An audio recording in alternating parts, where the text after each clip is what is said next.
So I'm redoing my mom's room. Well, my mom's guest room. I am making her a pair of nightstands, and I have a couple of these boxes here that I've made before in the past. We're doing this one that has obviously like a checker print on it with the different types of wood grains. And then I have this, which is the plywood box as well, but I have to cut it down to match the size of this. And I'm also thinking about putting a little checker top on this one. But yeah, my mom, she likes what she likes. Maybe she's just like me, actually, now that I'm reflecting on it. And I think our styles are very different. So I'm kind of meeting in the middle and trying to introduce her to some color and a little more texture and just invite a little more play into her house because I think she's a little afraid of color. Also, I just flipped this over and I realized I actually have to cut both of these because this one has a beveled edge. And I have to cut that off so it sits flat on the floor, which is going to make that bottom square uneven, but I'll just have to suck it up and deal with it, I suppose. Let's get started on these. So come time to trim, we measured an equal distance around and used a circular saw to make our cuts. And yes, there are better ways to do this, but we just didn't have the tools. And that became very obvious very quick.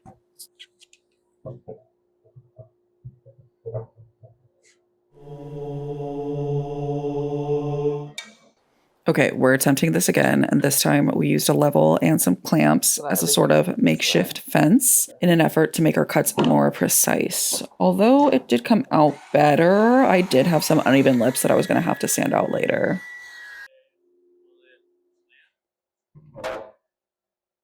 Lastly, we measured what the thickness of the checker top would be and subtracted that from the height of the checker nightstand. And once we had all that figured out, we cut our plywood base nightstand down to size. Okay, now that we've got this cut down to size with a nice flat bottom for it to sit on, even though it's not really that level right now, I'm gonna have to deal with that later. I'm gonna go ahead and sand this so it's ready for a stain whenever I decide on a stain color.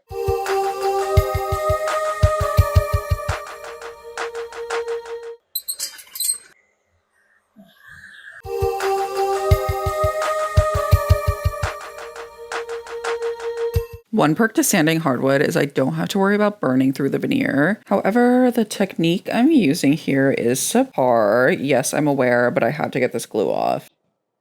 Even though it's still far from perfect and still kind of looks like shit, I think this is a piece of shit that I can definitely work with. And all I have to do is fill this in and stain it. And since it'll be a little bit darker, I think that it'll kind of distract from these. You won't be able to see these as clearly. Here, I'm using this product and I'm filling my crappy miters. Let me say miters are much harder than they look. And I made this box maybe 5 years ago, so give a girl some slack. Okay, and now that these are both almost the exact same size, because I like to make everything so much more difficult than it needs to be, I'm going to put checker top on this across the top here just to kind of tie it in. I think it might make a cute little detail. Now we're switching over to the plywood base box and I'm working on the checker top. For this, I needed 9 3.5-inch squares and I cut them all on the chop saw. Once I had all my squares cut, this is how things were looking. And to give it this mismatched checker look, I rotated every other square so that the grains were going in opposite directions. I glued up the 3 vertical columns by clamping them in a K-clamp, making sure each piece was flat against the spine of the clamp. So all my little panels of glue ups came out. Now I just have to glue them together this way. I used the same process to glue the individual rows into one panel. Let's squeeze these all together.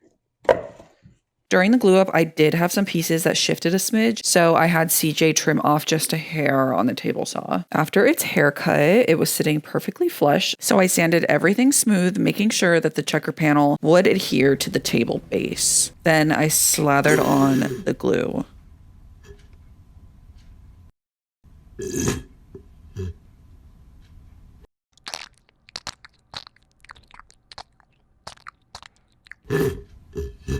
Once I had a nice even layer of glue, I clamped the panel to the top of the table and let it dry for the rest of the afternoon. Okay, it's on. Okay, and again, back to more sanding. Now we're moving on to our next phase. So before I start throwing stain on, I did a couple test strands on some scrap pieces of the same kinds of wood. Okay, pre-stain going on. For the pre-stain, I'm using this product.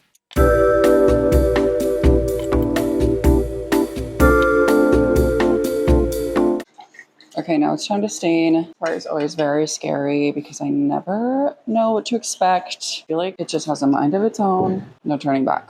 For the stain, I'm using this product in the color Dark Walnut. This wipe was very disappointing. I felt like the color was still looking really yellow, which I didn't want. That does not look good.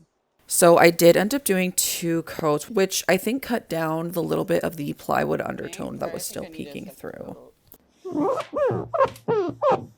So to finish both of these nightstands, I got oil-based polyurethane varathane. I don't love this stuff because it's so fucking thick. So we thinned it out with some mineral spirits.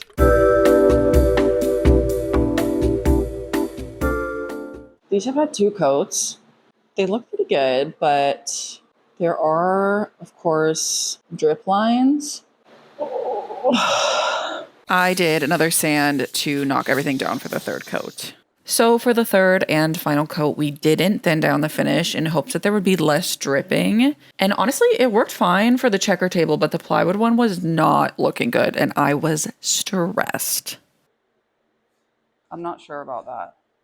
Chiming in here because there was some drama between me and these nightstands. What you don't see here is I didn't record myself crying because I did cry.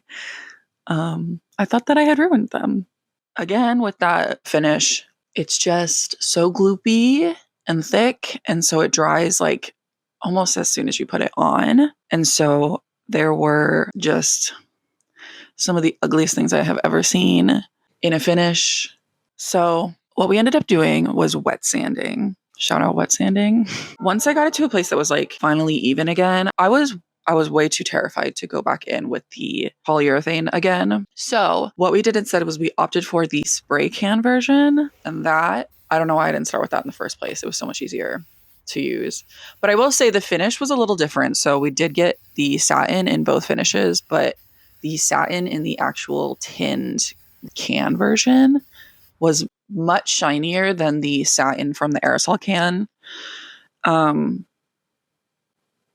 Yeah. Here is a sneak peek of how the finished tables are looking. To see my parents' entire guest bedroom makeover, be sure to subscribe.